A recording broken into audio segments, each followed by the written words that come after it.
And by the way, when you are pulling, try to pull both. Pull what? Pull both, the minor and majora. Pull both. What you call and majora. Yeah. What we call what? The other one you call it. You have to pull it also. Yeah, it has to be big. Kweunda. You know why you wear waist beads? Why I put on waist beads? Kweunda. You know why I put on bracelets? Bracelets. Yes, here and on the legs. Those are anklets. Anklets. You know the bracelets. These are bracelets. The real anklets. But you know why? Kweunda kusanyusa muntu. The same applies to omuntu walaba ku. The same applies to nails. Bena bya kweunda. The makeup. Ekageza katoyagala nails go ozagala empanvu. Yo. Azikwisako bwati nogaba na. Nacho mpemula bangana. Oloza laki mbadde mpemula mu luzungu. Obadde tokategedde. Mbadde mbisegedde. No nedda lwaki oloza mbadde mbyogera mu luzungu. Embrever ntamanyi luzungu. Sifaza bino byadde bya balala. Beleya Kasukula ya extra residence jisasima kutusako. Luseke nyama kola sente we yagala edition. Loadinga like a daily bando. Kakumina santu desema nkome bilabiri mwetano. Kuyaya extra parking isipesi. Okuingira emitwala abiri. Emeza ya milioni biri. So kumina peso regulonga tugulawo. Ebyokunya nebyokunya sawa bileze jiro bitandiko kubuna amameza. Music wa City Groove Band. DJ Slick Stewart ne Roger. Bajja kubera ku Dex. Eja titaka tukuba muziki. Navio, Karo Kasita, David Utaro, Mugabe Kanaze. Kukatana bayimbi abaluseke nyama kola sente we yagala edition. Betedwa musente. Beleya Kasuku Live. Ya extra.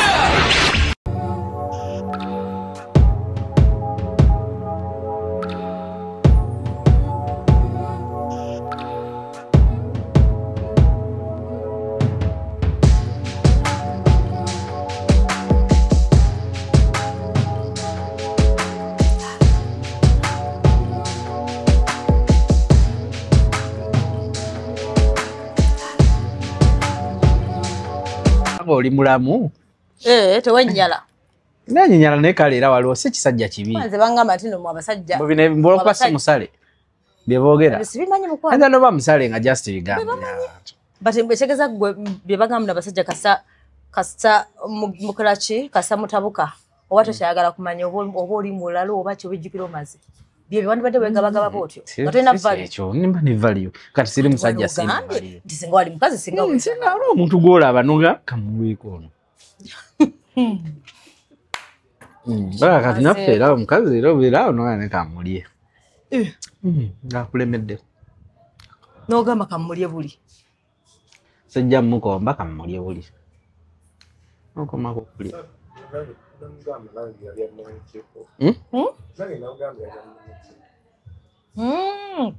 Taxi tubanga twatandise.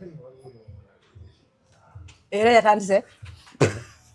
Ebyo kati kanku ate kati gwe taxi awo olina. Ola no comment section z'abantu zabino bigundi olaba ngerinnya lyo lisafesinga nga tolina nakyo oyogedde tolabise nako. Waliwo ekigundi gye ndabye waliwo agambye mutyabajjawo ebyekisiru byo. Akawandiise naye nga mu video nga taliimu. Egundi obadde video ebadde ya Zubeda ne Kasuku bino bye bayimbye. Nga lyatudde kati ko mu comment section olina mutyabajjawo ebyekisiru byo. Ate bamanyi yabeera ku camera ku video. Kati awo genda kubuta abaana. Kasita okola kulinnya. Sebo ina height eri gye baagala. Tokola tofuna lubuto tojje eno waffe. Maintaining irawo. Ogenda kuba embi. Obiza nti buddamu okudda luganda. Naye nga dona lugezi nabyo akonze. Nali neerumya ne ngamba mama. Smile deficit. Nyivuddeko.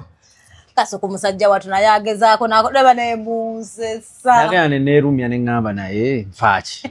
Ogwasema wangamba manyi ogenda kundaba ojja kwewuunya kakati ngenda kunywa amazzi agabuguma. Bannange yalina pulaani wano. Nabigula byonna bye wampeereza mu message. Amazzi agabuguma nanga bagula flask. Olowooza nina kye sitaakola n'ekikopo kati no nekugambye n'ekikopo kya wano n'enkigula era kyemayimu ekiri mu mmotoka. Nekikozesa. Olimba. Buli kimu. Nekugamba enjala nagula nakya lya fruits webuzabuze nogamba yekale nankugamba lya mmere omulundi gumu nogamba kale kambere bize byagaana mukwana kinyinza okugaba byonna byagaana sinabivaako nange waityedo naye kasita neesobola neesobola sina bebe gwe nkwatako n'agamba nti teweesobola anjira ntandikidde tutandike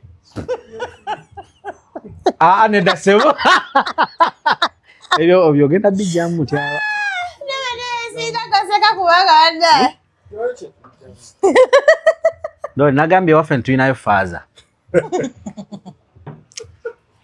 pale akufukidde nage tulinayo faaza mu kika faaza yaŋŋambye tubale gye tuli serious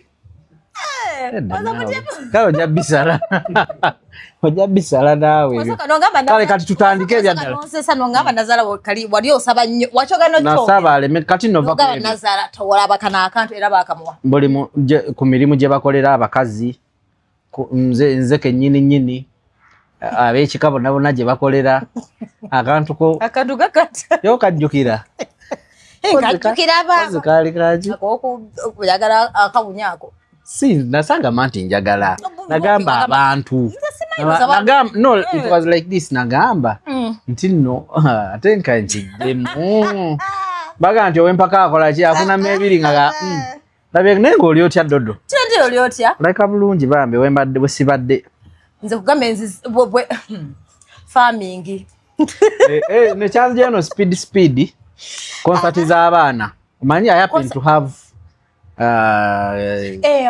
baby mamas bali bameka mpozi babiri nayo lowooza kale nina abaana bali different schools 3 different schools kati katunayambiddwa nga buli omu bastaginze buli omu differently so I had to come back attend buli wamu nze nakugamba nze ntuuka ne ku desk y'omwana wange kwatuula bamama baabwe different days kati nsigazaayo concert emu eya abakulu omukulu n'ali awo basomera mu ssomero limu awo omukulu n'ali wakati awo bwe yaabwe ya Saturday kati ate era nina n'embaga gye ŋŋenda okukola ku Imperial empeso MC nga kati awo nenkola ki nsooka biri kubeera responsible ngambe that's nice sajja ebyabaana bagendayo mu masomero nze kati batononya bagendayo kati kiri bwe kiti Dodo abaana bonna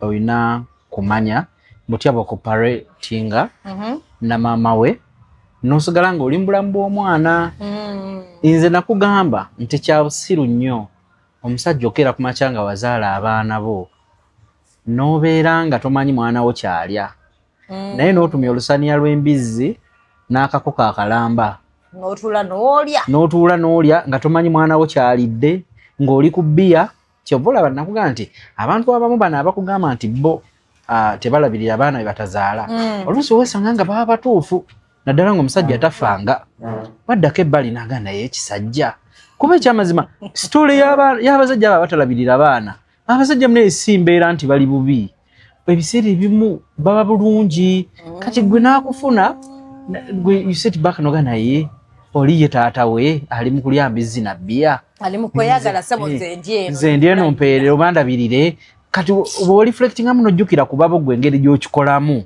nga teri akulabiririramu banaye basajja mwenna mulwana okulaba nga tewali muntu akulabiririra mwana kubanga omwana kibi nnyo okukula ne bamugamba nti taatawo teyali mu bulamu bwe teyakulabirira teyafaayo beba abamu ababagamba nti yafa bw'okimanyi nti wali abakazi ababikira abaana bakitaabwe nti baafa ate nga balamu nagamba nti yafa ne babakyusa n'amannya ne babakyusa n'amadiini oba mubadde busiraamu gwe Abdulkarimu oze waffe waliyo eddiini shakubirla biki naye ng'omwana baamutwala mu kereziya ne bamuyiwako amazzi amatukuvu ne bamumalako kazambi yenna mbu n'atukula nga bwe bagamba so twabayiwako amazzi amatukuvu tubamaleko kazambi yenna bagamba mu kereziya nga babatiza so kya muwendo nnyo era kya right era bwe kirowoozaako ate era bagamba ddala oli mpozi ng'ategedde nti taata yafa awo yakulabirira bw'otegeera nti taata yafa ate n'eddiini ne bwoba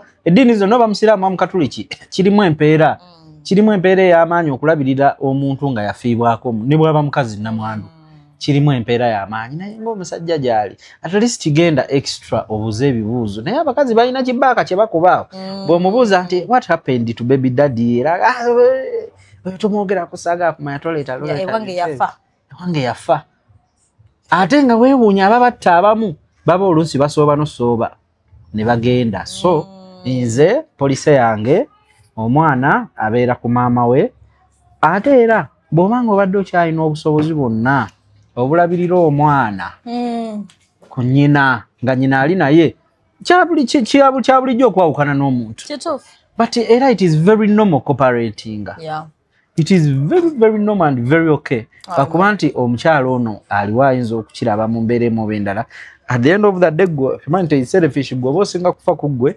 n'abaana bo bani okuba kati nga ffe abasajja abatambula omaze omwezi toli Kampala toli Uganda omaze omwezi toli Kampala okitegeera kati ogenda okwesanga nga omutima guba gukulumira bali kyokka ate bw'abanga ali eri mu bamaama be oba mu maama w'omulala osigala omutima gwo guli wamu ogamba waayi kasita yamuzaala ti ne baana balwaddemu ekisujja ekizijja kino ekiri simple ekyo ajja kusobola okukimala kontwale ku baana ng'obadde obakuŋŋaanyiriza awamu however waliyo abakyala nga ye asobola obeera n'abaana b'omusajja era n'abalabirira bulungi nnyo nga tewali mbeera yonna ng'olina olaba omwana nga yaawa obujulizi nti zina akolera ku step mother naye step mother wange talina kintu na kimu kyeyankola so byebyo byanzijeyo kipayopayo nenkomawo natendinga concert ezo ebbiri nazimaze mbuzaayo era ku Saturday ogwasembayo wakati mukuumula okola otya abaana bo obatwala mukuumula nina plan nti mu maaso eyo kosi nja kuba ne country home nga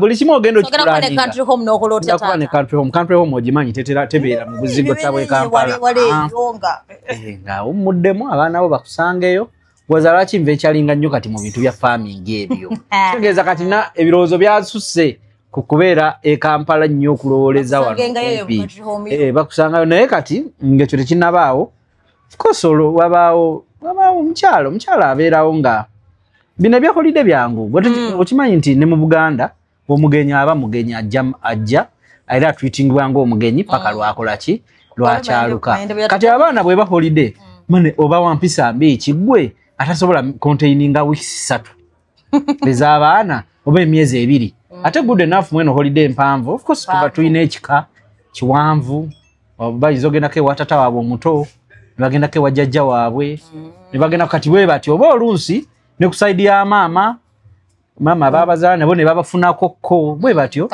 kati wano bagenda okukomawo wano towards kuddayo awo maybe January 10th 15th era ezo ziba weeks 3 nnyangu za kwekuuma ne bw'oba olina otya empisa embi mukazi gwe lero oba osolozeeko tukibalansinga batya twali wane Mayende n'agamba mbu yayinako abakazi 3 buli omu ne family naye nga anti kati ekyenjawulo ye kike Mayende ali atya bannaye musajja wange ambuzeeko musajja wange twalinga eyo ku ddembe eyo musajja wange naye ekya Mayende kyanjawulo ye yali ali mukwano nabo ye yali takoparentinga kati ye yali ali omwana it is okay ye yali nti ye yali abaagala meaning nti yali buli omu alina obudde n'agendayo n'asulayo kyakugamba kiri bwe kiti si byakusulayo nkugamba okubalansinga zino mu katulaba tugenda mu festive season kuba yali atuwa example eba yali ibyo babiki kati ngagamba yagula n'agamba linetoke ligende eno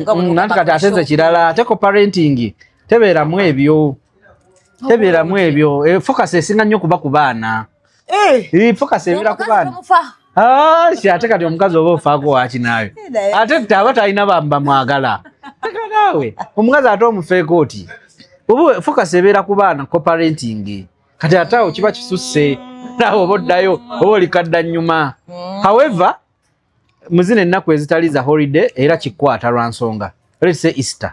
Easter ebeera wakati mu term ng'abaana basoma. Yeah. Ate abaana bano abaana abatunze nina nnyo gundi tobateeka mu kisulo balekawo mama we then van nekola ki ne banona ng'obalabirirawo buli kimu ng'okiprovidinga. However kati bwe kikwatira waneeno nti oba eating eyo oba Easter nti oba olina okuteekayo. Yeah. Lwansonga naye era okiteekayo nga kyoteekayo bulijjo kati lese buli lunaku oweereza emitwalo 2 egyokulya. Kayale ku Easter oweerezanga 7. Wokimanyi kuliko enkoko kuliko biki n'ebiralalala. Kati yenjawulo yokka era tebalina nakusooka kugamba. Oba muli owasetinga ate oweereza nkoko na matooke ate oweereza byakimuweereza ssente nga bagenda beefaako. Kasita obeera ng'olina ogwo omutima nti omwana wange alina okuba obulungi alina okulya alina okukola ki ekyo kigoba okimaze focus eba ku mwana wali. Kayalere kankubuulire bw'obanga okitadde n'okitanga okita bulungi nnyo. However much nti alina abaana bo neera bw'alwala yalina okwejjanjaba ye nga ye. Bwe focus eba ku mwana wo era noono akimanyi nti mulimu ku parenting tayinza kukubira simu yakusaba sente za bulwadde obubwe. Okitegeera aba akusaba sente za bulwadde bwa mwana. Ate obo yagala na proof banga mama kubanga babamu basaba sente babaza abaana. Kati okyomanyi we kijja ng'ate co-parenting yammwe erimu okuyombagana. Kati go setting a precedent nti ntaddewo pace eno bweti naye nga otaddewo boundaries ne limits we mwina okubanga mutambulira nti omuntu bw'akeera kumaja n'agamba nti omwana mulwadde ekyamazima ng'aba akitegeeza. Kati omuntu gw'obanga olabirira buli lunaku ng'omuweereza ssente ez'okkozesa ng'awagaanye ku ky'abaana gwe buli kimu kyonna eby'essomero ye alaba bulabi vaani etuta omwana n'emuzza. Tamanyi omwana alya ssente mmeka ku ssomero, tamanyi omwana wabula ku zino z'omwaka aba atoola maybe n'amugulira ekyangu ekigenda ku ssomero. Naye ng'omwana gwe omusasulira lanchi breakfast ku kantini gwe ng'omuzadde omusajja ogendayo n'omuyita omwana n'omulaga kantini ssente n'oziwa anti wo ku kantini. Omwana n'ajja n'aba nga alina kyapiikingayo ku breakfast oba yogati ngoyo n'ekirala. Kakati n'oba nga school fees omukazi tamanya omwana we asasula ssente mmeka school fees byonna ne biba nga biri under your control. Omuntu oyo bw'aba mugezi mazima aba alaba nti ogezaako. Omwana bw'aba yeetaagayo bwa antibiotics ne penicillin nisisuubira nti neera nakubira essimu akugambe era ajja kutoola wano naye yeetetenkanye ng'omukyala ye kyagamba n'abeerawo nga katuuni nga talina kyakola ku mwana ku lw'okuba ofaayo. Ate don't exploit temu exploiting nti olw'okuba oli akola ki gakuba nti wekijjira oluusi nga babaddewo ng'omukazi yasigazaawo omukwano ayinza okuexploitinga ng'alina nti oba nti wamuleka oba nti mwereka waliwo abakyala abalala oba omukyala omulala ayinza okuexploitinga just because of that. Naye nga at the end of the day co-parenting esaana buli mwana ng'ali ku maama we. Kimanya badde obiraba ku social media oyo ono omusajja yavayo awo last week n'akaaba amazika aliwa bali awo kapa eri awo ku TikTok ne bakaba. Mbadde nalaba Prima ne Joy Steady waliwo abalala babadde abako-parentinga nalaba Prima nga alina Joy Steady bagenze bali ku baana biki naye of course omukazi oli mukazi wa Hindu ali ye Hindu talina kyeyayogera. Ndowooza at least abo ndowooza Joy Steady ne Prima bebalinga bebanze. It's another version of me. Ndi kubalala wale no kaponda la musajja nga batulao bali awo mukazi nga bulikana kulwazo kuka atulaga bafungira musajja haya zobuliji mwami wa ani alaga omukazi atulaga nnyo omukazi gwe baleka oba alina abaana atulaga nnyo like nkugamba nti eno couple for example ku macha document nga betukola bategede omuvubuka oba yali avuga boda oba gyakyavuga nakulati I think omusajja yali wa boda simanyi n'akaaba amaziga oyo yakabya amaziga yali wa boda oba n'ekirala kyaka gyakyavuga simanyi sibagoberera nnyo n'akaaba ng'akiitinze najja neyeetonda omusajja neyeetonda kuba kiitinze that is the because anti kat the thing is mama we yaloga omukazi ono ndoza mama yali agala mukazi omulala kati ngali mukwegayira no mama we bambi yamuloga yaloga omukazi ono nagala ne mudwaliro yamuloga ki nabana why saka bigena ebisoso byabo but what I'm saying is abakazi abasengane bagamba ku social media abagamba abasajja banone bomukolera ki tebalina kye tebamanyi bagala omusajja badda kufumbira biki kasokoleke n'omusajja okukiitinga era lyali ddogo lya maama we bolowooza ndoza just yakiitinga nga bukitiza yamulimbanga nti ngenda wano kumenya kati nno kati omukazi tebamuloga then naguni yamuloga musajja yeko nyine omusajja ng'akaba nga yabikonfessinga natuwa ne advise kintu kyekisiru kyakyasinza okukola mu nsi eno era ajja kufa nga akyejjusa nze nkubuulira nakaba ne interview yaneefuukidde but the end of the day mukazi wange naddala nakubona atugamba nti bannange mbasaba bakazi mwe temudda like si kirungi nnyo okwemanyiza ba in-laws like bannazaala abo like my mother let's say for example sisters nze baba mukazi wange n'okwata ekkuba erya maama because I know the heart of my mother kasita okwata ekkuba ebbi erya maama wange gwe mankulese obonnemye mu bitiibwa siri mommy's boy naye kasita okwata ekkubo eriraga nti maama wange alina okuba omubi gye ndi eyankuza paka ku myaka let's say kuba 27 wenkufunidde oba 28 awo mba ebyange nawe biba tebijja soboka nze nkuboya era muteekeewo nnyo embeera wakati gw'omusajja wano wakati mu courtship ng'olina boy ne girlfriend woyo gezaako omuteekereze mu layini ya maama wo gy'amwagalamu oba beera nga olaba nnyo maama wo kikyayogera ku mukwano gwammwe ogwo singa lukeera ku makya n'olaba nga maama we ogwo omukwano tagusiimye era aba n'ensonga tewali maama waamu okuggyako abatono kuba mbadde ennaku zino by the way gye mbadde mu kyalo mbadde nsomya akatabo ka My Mother Knows era ndowooza naatera okukamalako naatera okukamalako natuuse eno ku pages ezisembayo ne kati nga nze omusomi wa literature era bwe ndiba nfunye obudde bulala nga tuli eyo ndi kunnyonnyola ebirungi ebirimu n'ebibi ebirimu byonna naye kikyengezako okugamba nti wano maama wo ebiseera ebisinga bamaama baffe bano gwekubamu akafaananyi omuntu eyakera ku makya ekyokuzaala kale kiveeko ekyokuweerera kiveeko naye n'okusigala ng'essimu ya maama wo yeekukkakkanya ng'omuntu gw'owuliramu emirembe gw'owuliramu buli kimu kyo nakera ku makya n'akwagaliza ekibi never kati nze olaba maama wange ba girlfriend ne bwoba bino ebyokukwana ebya nga girlfriend ng'akugamba kano mulungi leero okitegeera bw'atyo kati bw'omba nga koze relationship eyo ne maama wo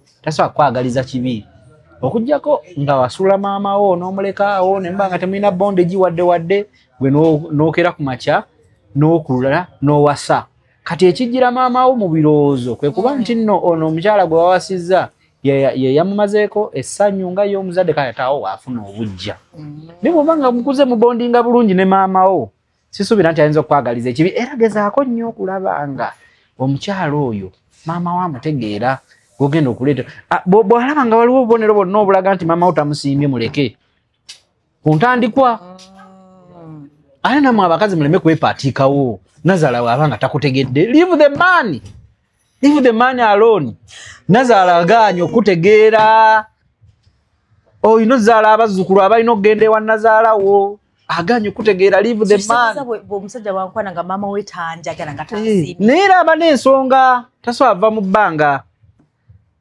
ayinza okulaba nga tozimba mwana we nga maama yajja ewaka ebisowaani bikyafu mwe mwaliiridde tofumba oli mubichipusi oli mukusosola njala tulina kyokula waka waddugala nga maama yakiraba nagamba Lukman talina gyakutwala oyo muleke kakati gwe noweeremerako olwokubanga she's good in bed awanika nakola 360 gwe ng'ogenda ku 360 oba 208 oba 40 ezo angles gwe ng'ogenderako ekyo naye ng'ekituufu kyo kiri nti twandibadde nga tugendera nnyo ku bamaama baffe oba wandibadde waliwo bondage ey'amaanyi ku maama Nazaala naawe omukyala ate obufumbo bwo buno bunyuma obweyagaliramu naawe nga Nazaala wakwagala obweyagaliramu ekisooka Nazaala oyinza okukeera ku makya nga maybe oyagadde ozadde kati fe babeera bize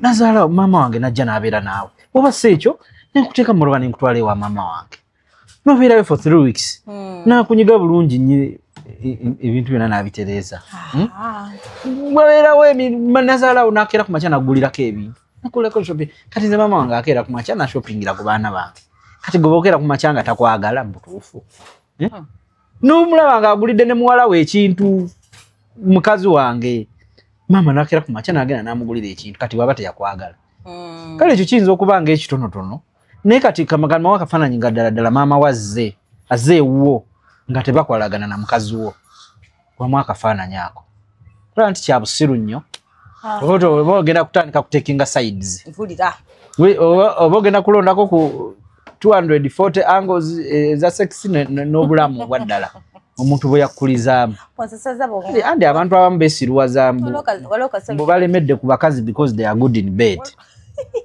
Ola kasaro kentadde yavadde ku social media nyakatekayo ne bavuma omusajja omusajja badde amaze omwaka mulamba relationship sanzikoye ali 32 years afunye omwana 26 omwana 26 omwana buli wajje we bakamala 2 months nno sina kyakola omusajja bambi yatuuka n'alongoosa nakola biki n'afumba ono n'alya bamala okulya ndaswa ntazijja kuzaaliriddeko kati omusajja lwaki tagobwe amwagalako ki laavu nno munange tosobola ategeera lwaki obuntu omwagala omuntu abasajja muve mu kwesirwaza n'okwegatta okwegatta si ekintu ekimu ku bintu ebisembayo okubeera mu relationship tubesirwaza nnyo dolini n'ebintu ebyo byokwegattagatta mbuzi is good in bed n'abeerako ekyo era omuntu omulala gy'ali ali sweeter than her they are there so goba omuntu omukyafu nga mukyali mu dating omuwala omukyafu gwomanyi obukyafu naye mukyali mu dating data kyekyo ekikulaga enkula y'omutwe yetegeeza ensanirira tekitegedde awo oba otegeereddewo ekifaananyi ng'agenda yegatta ku banna abaweereza omwenge mu bbaala naye nabadde out ku weekend naye Doreen nalabye nina ebintu bye nalowoozezaako bibiri nalolidde abawala abaweereza omwenge mu bbaala abo bubina saawa 9 ogw'ekiro bawala balabika bulungi neŋŋaa naye kati bano ekisooka ekyanzigire mu bongo tebalina basajja there is no way you leave your man n'ogenda mu bbaala ekiro kusaamu n'ovaayo ku makya ekyokubiri bwaba balina abaana oba babalekera basajja oba baba kugamba kisandesaawo nga nkubaganya ebirowoozo ate kye nasinza okulaba ng'ogyeko abaweereza be bawala abakyakala ekiro kukimanyi nti ebbaala z'e Kampala zonna ziba zijjudde abawala abalungi abalabika obulungi kati baleka abasajja ne babagamba bebi kangendeko out n'emikwano gyange leero oba tebalina basajja abawala abasinga mbu bali singo abasinganga abawala bonna ababeera mu mabaala ekiro bali singo abasajja abakazi be balina babajja bina buli kimu omuwala ali complete nga yafulumye bulungi alabika bulungi alina skin ennungi ng'ali mu kwetigonyola mu bbaala ekiro dini bala ati nabulidde musibo nnaku zino abaala batandise okujja mu libs wano mbuzi n'embiriizi tizirimeka 6 wano simanyi naye bajja bwaizo naye kati embiriizi zange wozituukirako nze mbu bajje mu 2 ne bajja mu 2 ne wakola bwe kati akafiga 8 bwe kati basoka kola liposuction balina okusooka ne bajjamu amasavu ago none ebyamasavu tubireke amasavu nagavaako nageesonyiwa amasavu nageesonyiwa naye mbadde nkugamba nti abawala ababeera mu mabaala abo bonna tebalina basajja oba mulimu abatonotono ababaleka kati baani abali ewaka baani abalina abasajja gyebuli kubanga nakizizaako okwetegereza ngamba oba bazze n'abasajja baabwe gyebali abalina abasajja wanze bwe mba ngenze out ngenda n'omukyala ebiseera ebisinga nga weekaza okimanyi nti abasajja basanga tebagala kutambula n'abakazi baabwe ate lwaki kitambula naye tuba tugenda nkubuuzabuuza ebibuuzo lwaki oli omutunuulidde era mbatunuulira abawala era abimbuuza batunuula luku ati then kati ze bona mpitako nga yo akavicious neme kutunulayo maama omubyogera nomukanganyirira mumutima muli ogamba anyirira yamanyi n'okunkoonako nanga alengera ebbina bagamba nemugeya pola bagamba nebamu babyagala aba nga tebabyagala okutambula n'abakazi bagamba otambula n'omukazi wewaka akuwonya bingi ekiro ekyo okakati Wonya bengi. ochagala abasajja Wakati kankubulira ebiseera ebisinga bw'ogenda wekka mu club na Katonda n'akuyamba akuwonya ebintu bibiri ebisinga. Akuwonya unnecessary sex ekyo mucyo akuuma obulamu bwo ng'oli safe ng'oli mulamu. Kankubulira sirimu afunika mu bintu bwe bitu bya kisirusiru. Ekyokubiri akendeeza ensawo yo. Kati gweze kankubulira olaba obeera mu bbala mukazi wo ali awo. Naye n'agiramu bw'ati oba agenze fuka gwanywedde. Omuntu n'ogenda olaba nga waliwo sigineze. Naye ng'otudde awo nga she's coming back. Naye ng'oli obwedde abaza. Wafulumira because she knows alina okufulumawo agenda akola eki. Ng'alina okwenyigawo. No, si kwenyigawo naye ng'ajja either n'akusaba ennamba oba n'atuma omuntu ennamba oba n'atuma ng'ayagala kyakunywa. Abeera oli aba abaza. Ate ekirala kye nalabye okimanyi nti abawala bangi ababeera mu mabaala omwo naye nga tebalinaamu ssente ate nga balungi. Naye ng'atudde awo alinda jja. Ate zijja gamanyi nti nojja kundabirira. No, I mean bano abalala abajja bokka. Nejja ne kasoda ke ngaako. Gamanyi jafunayo omuntu. N'akateeka awo. Oba abamu tebagula na soda ne babeera awo. Engula amazzi. Nga banyeenya omutwe ng'ekkonkome bwe bati nga ku muziki. Nga talina wadde n'amazzi. Bamanye ojja kutegula. Nga bamanyi abasajja bagenda kukola ki. Kati ekyo ngaadi olaba omukazi bwakutaasa. Sawa 8 lwakuba nze sitamiira I don't get it.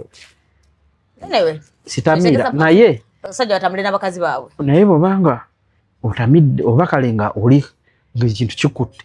Omwana ajja natandika okubeera awo. Obwongo bwo bukulaga ekintu eki. Mugoye ate naye yennyini ng'akulaga nti guggwa. Kati ekyo kyonna kati olaba nze mukazi wange ngenda naye mu sawuna. Yes, I go with sawuna. Bangamba ekibeera mu sawuna. Anyway, ebyo biboozibozi kankubulye Doreen. Abakutaasa. Ne bwaba si kyekyo naye ebyo ebigundi bya sawuna fedda bwe twali tulowooza nga tetunabazigendamu.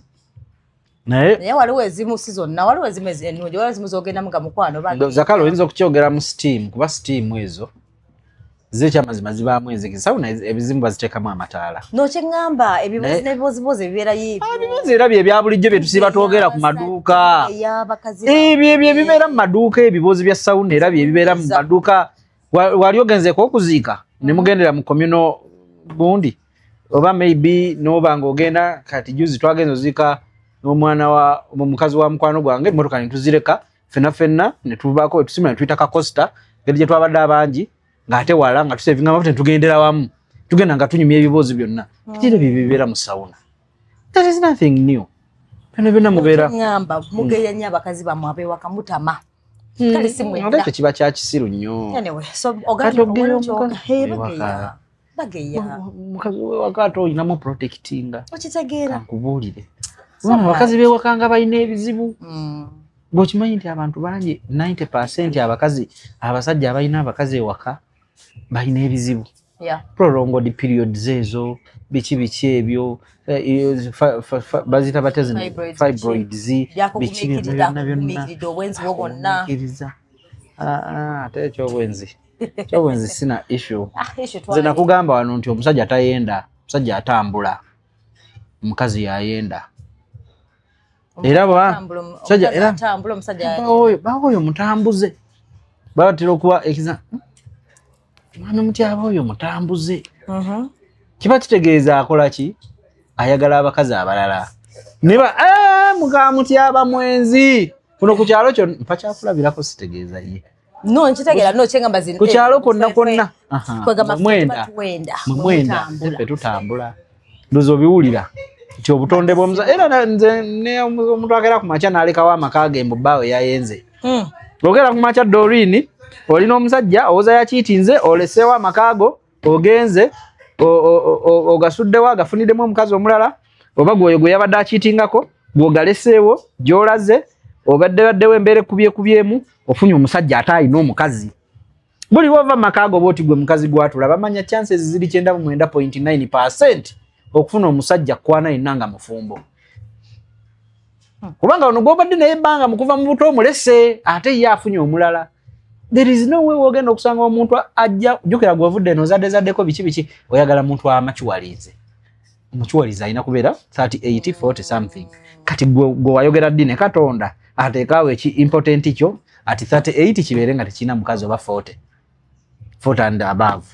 Era ino kubanga ino omukazi kati oyo kyazze ngolesewa makago omusajja omufumbaze akukwanye because toyina kyakola oba weetaagamu ne kukulabirira ohoza namuleka yali ayenda kati mukukulabirira okwo akuyambye akwadde sente bwe mugenda muloji kati ate olabye nti ekyaloji ate okupangisirizayo akayumba ate kirina better than okutwala muloji akupangisirizayo akazigo ka 15 bwana tajja saasanya nnyo ina famire ye kati ate gwe ewogwe waleka omusajja ajja ewuwo buli lunaku ng'akomawo naye olw'okuba yayenda kati gwe buli lunaku ng'akomawo mulese kati ate gy'ogenze eri ogenze ofumbiddwa ayina omukazi ate ajja buzi saawa tasula weekaja oli mukufuma makuroni n'amagye mwanti bye byamangu omusajja ajja ali eriemu awo akulippemu gundize nga 2 adduka ewaka naye nga wava mu makaago okitegedde olaba sense awo ate bino ebintu tubigambe nnyo bakazi baffe you're going to leave me yes kale bakugambye nayenze simuwagirabye biki but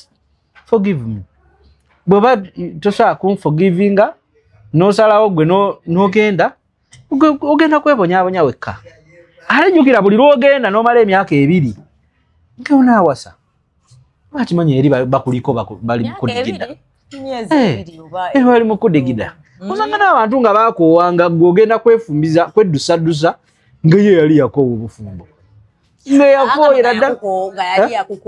nga yakoowa obufumbo abantu balina ebizibu bingi mu bufumbo nga yabukoowa nga gw'ogende weeno byeno bye waneeno ogende ogwe mu mbi z'abasajja abafumbo aye naawe omukazi atwala kugamba bw'osanganga omusajja ng'alina omukazi nga naye akwagadde mwagale love that man sigwazaala oli omukazi I don't date married men where are you going to get unmarried ogenda kukolayo owo ekisoko yagala omusajja ali serious asomyeko ayinamuko kasente kati agenda mujja wanga muto nga muvubuka muto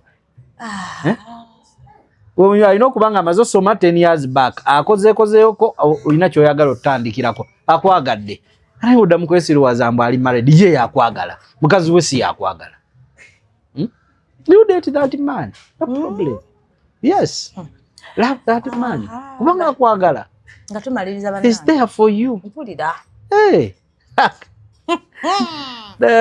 dore ndoja fumbirwa kati nkutiisa so byekuluza muno nayo owangezeka nkyesonyiwe aye n'abakazi beewaka nabo bakimanye anytime from now omusajja awasa nabo babeere okay with it bawira nti afunyeyo wokubira mwasiza omusajja awasa ate kati abakazi abagenze 45 something like 42 45 batandise otuuka mu menopause abo ne bana abalalala omusajja bw'awasa ebeera blessing gy'oli omusajja yakolebwa nga libido ye eri waggulu nnyo amaanyi g'omusajja gali waggulu nnyo bw'otuuka ekiseera nga tukyasobola nagasatisfyinga n'ebyetaago bye nga bingi so omuleka nga n'atambulatambula omuleka n'awasa bw'awasa ate kiba kiyamba ggwe nga ggwe omukazi Adorin kankubuze kino ekibuzo beera realistic okinziremu bulungi omusajja bw'akeera ku makya n'awasa omukazi owokubiri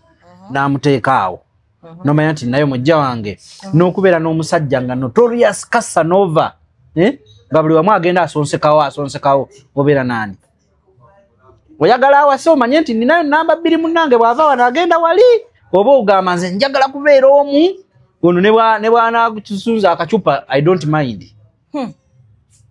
ogenda n'azunga oba ogenda n'awasizza definitely ogenda n'awasizza n'omanya nti wali omujja wange ali wali naye n'otabeera na Casanova ono abeera nga buli wamu agenda n'ateekawo because ekyono kirimu ebintu bingi kirimu okubeera nga agenda leeta obulwadde omuntu ayendayenda yebaka ku buli muntu yenna era kyekimu the same applies to abavubuka abasajja abakulu abawuulu gwogenda veno ozunga my boyfriend talina mukazi my boyfriend is single is single I don't date married men naye nga mukwano ennyumba eyo obuliri obwo busulwako abantu 10 n'abameka byusibo omuleka n'abeerayo n'omukazi omu nga yasula kuoba obuliri obanga ali married kuono nga ali committed kuono nawe n'abeera nawe n'akuwasa okitegeera buli kimu kirina ekirungi n'ekibi naye ekirungi ekiri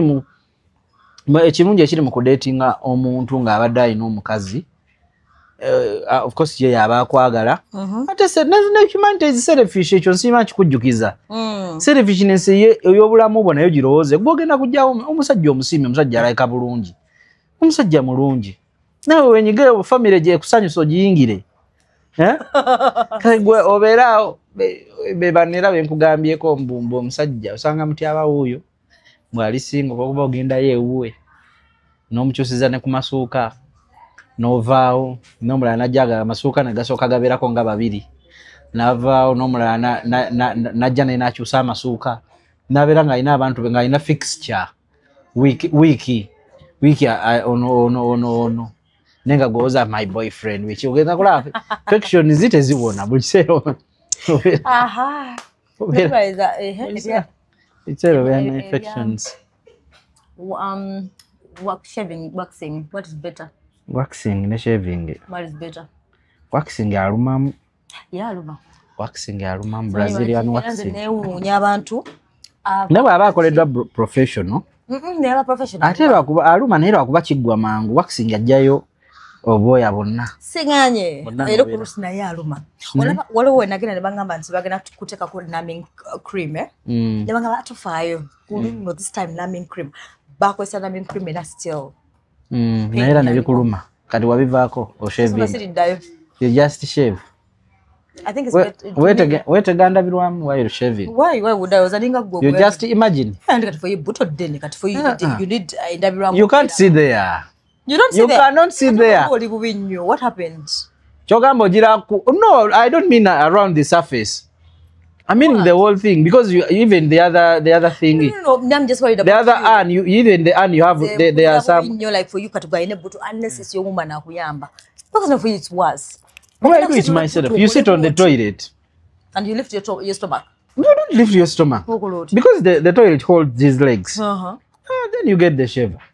No, it doesn't. Golaba lutuddeko. Lutuddeko. Lulu no. Well, no buliwa kimu kiri kyokka.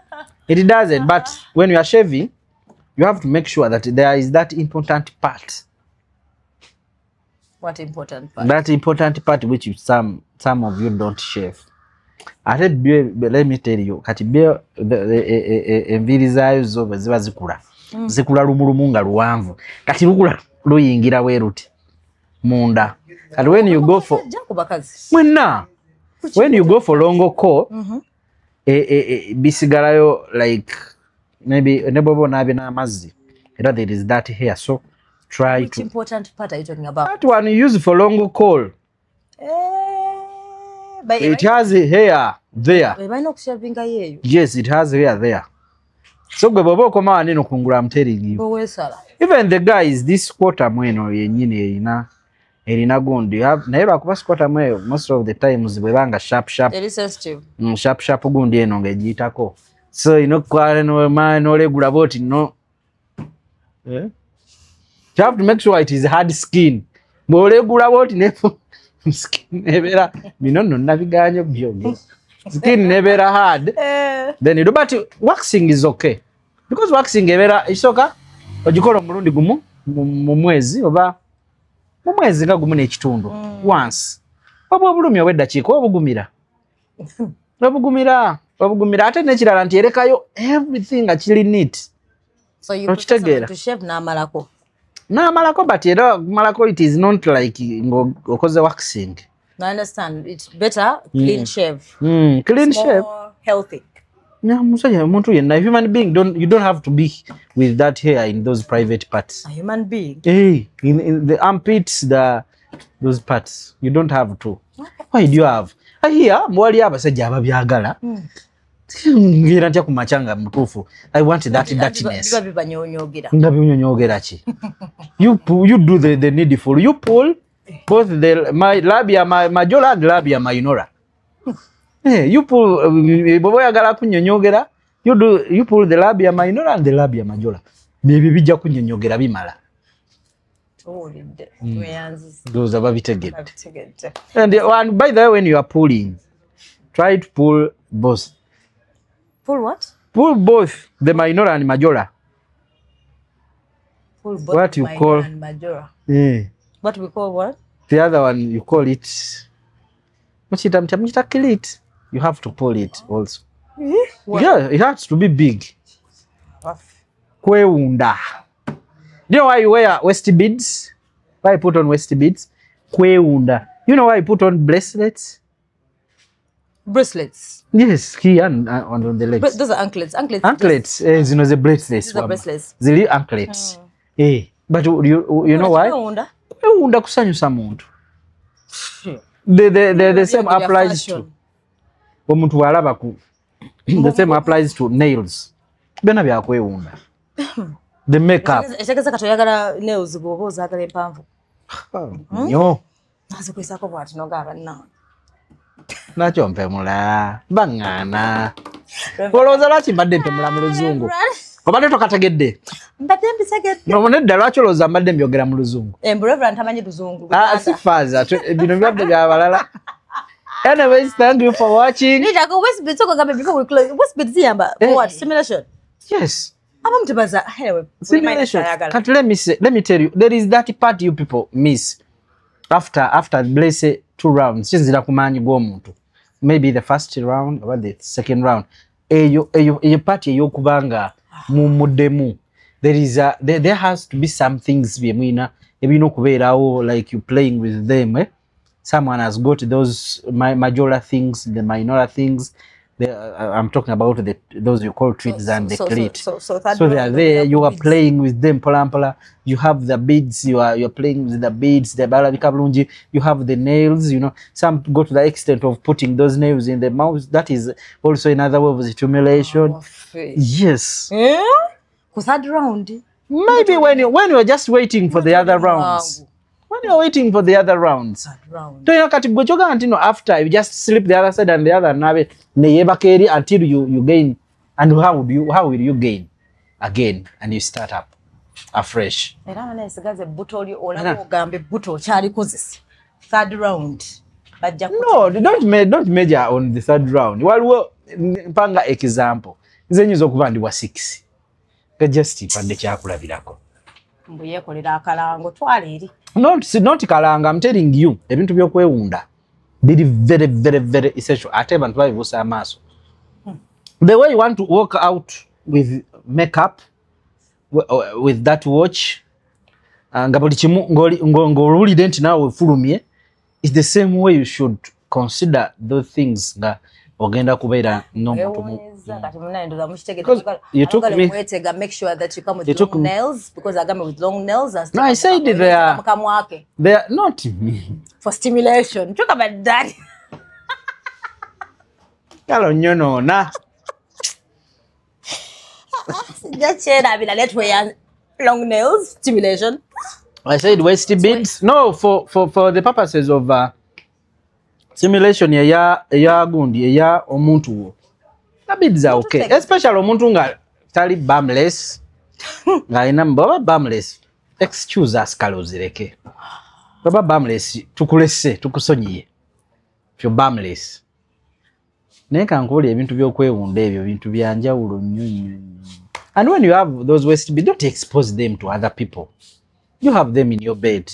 Atunda yo lesa please. Don't expose them to other people. That's ones that have beads. Let that one who sees everything, the inner parts alabe as berenga yaziraba. Let that person yaberenga ya gosanyusa bot. Moment no muntu bwatyo. You drive home ngowulira omwesunga. People this one no awo naenda ali awo ambako ali awo tawa manyi nawe uli kachameko wano mkasau nawe kagwa ngenenda be Arsenal ne Bayern. You get otuke wakasawa munana nga yebasa. And I'm telling you, you'll have it twice in a week, over once. Weekends come on mukoma. But boba no muntu wo nga yeunda ngo ochimaye nga akusoka yewaka because abakazi bakola these days era Sisemba muntu abera na mukazi atakola because omuntu yenanga ali idle.